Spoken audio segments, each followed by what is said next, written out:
forgotten to ask for help when healing from past trauma, depression, or even financial loss and career challenges.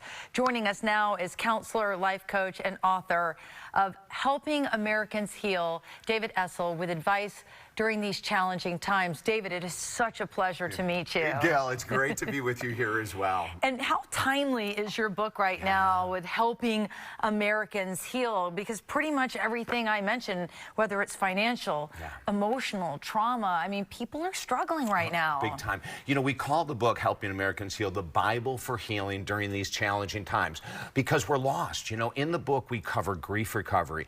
But, you know, I lost my mom and dad in the last year and a half. That's hard. And really hard. I had created a grieving program 30 years ago, and it's totally different when you lose your own versus helping others. So I had to redo it, you know. But grief also includes losing a job, losing a relationship during the pandemic. You know, grief goes all over the financial challenges that you mentioned, right? Yeah. So in the book, we have about 100 writings that cover addiction recovery, how to save a relationship during the pandemic, how to deal with grief, PTSD, anxiety, depression.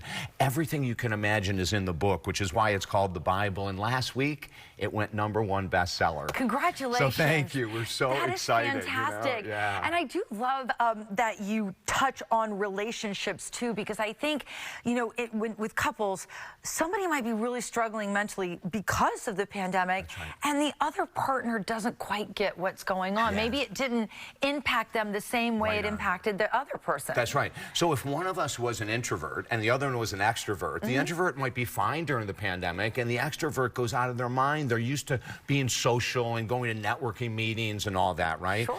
The American Psychological Association, this is another reason we wrote the book, came out with a survey when after the pandemic was about a year and a half into it.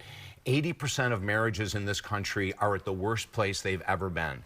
80% of Americans reported they have no emotional coping skills for the stress, the addictions, the relationship, the grief. 40% reported that their anxiety and depression is deeper than it's ever been. We had to write the book because of that survey. That study blew my mind as a counselor, and I said, we've got to do something to make a difference. So we wrote the book, Helping Americans Heal, to make that difference. And you know, I'm so glad you did this because some people might say, well, you know, we're past the pandemic, snap out of it. It's not that easy. It's not. And do you know something on that point you just made, Gail, that's so crucial? We work with veterans of war. I have for 43 years, right? They'll come back, but they won't come to a counselor until they're back for 4 or 5 years. So the demons are deeper. The addictions are deeper. They don't think they need help when they come right back. Americans are in the same situation. If we're waiting for the pandemic to end, 4 or 5 years down the road, relationships will still be a mess. Addictions will be through the roof. Anxiety and depression will be through the roof. So we know we need to change now how we're approaching our lifestyle.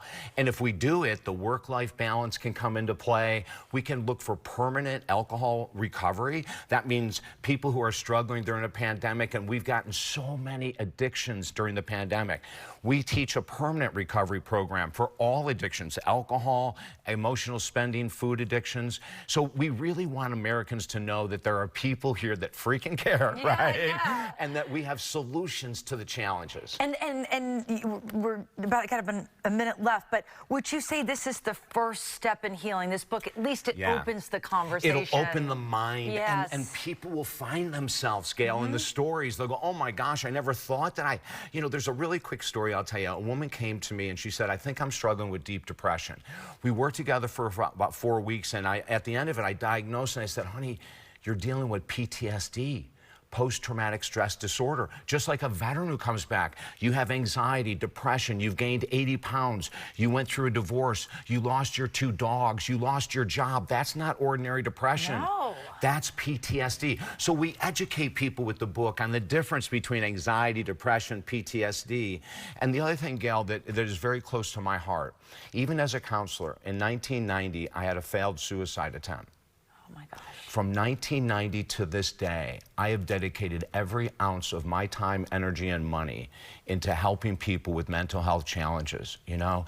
And it's so close to my heart. You get it. I totally get it. Yeah. I'm so glad you shared that because I think, you know, that, you know, I'm sure there's a lot of people out there watching that have either thought about it very seriously, you know, failed at it. Like, thank God you did fail at it, because here you are helping the rest of us heal. And We do need to heal, David. We definitely need to heal. Thank you so much for joining us on Bloom today. Gail, this has been an absolute blast. I hope you'll come back. Anytime you want me, I'm here. You're not just joshing. No, you will come back. I will come as many times as you want me. All right. And I mentioned off air, it's so nice to meet you after watching you on TV for so many years. Thank you. It's great to be in person with you. That means a lot to me. It's great to meet you in person, too. All right, I'll connect you with David on our website, WFLA.com/Bloom.